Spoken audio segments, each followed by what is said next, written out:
Alam nyo na, kahit maulan, magugupit tayo. Kapatid nga pala to ni Chano Ventura, Michael. Ano pang inaantay natin dyan? Gupitan na natin. Dahil makapal na nga, tinabas ko na nga. Talagang ginagamitan ko ng napakalakas na tirada na parang shooter lang sa NBA. Talagang tiradahin lang natin to. Nilinis na nga rin ng trimmer. Pinapasada-pasada para mas maayos at mas makinis at mas mapogi. At talagang panalo ang hagod. Talagang malumanay. Relax na relax lang dapat. Talagang gumamit na nga rin tayo nitong guard 1.5 at nilabahan na nga rin natin.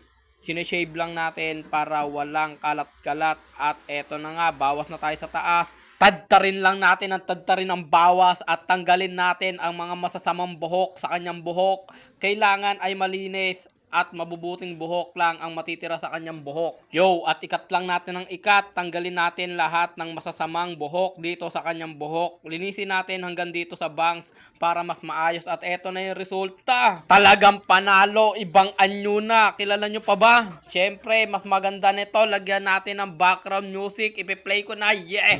Ikaw na ang babaeng gustong makasama. Kayakap ko sa duwina at gagawing prinsesa.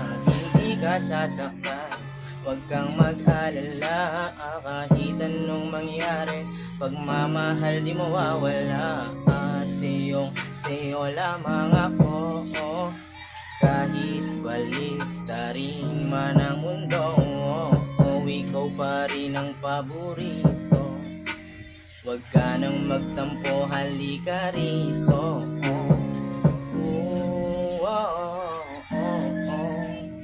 Pwedeng sa'kin ka na lang manatili. Ace Barbershop, I love you, God bless.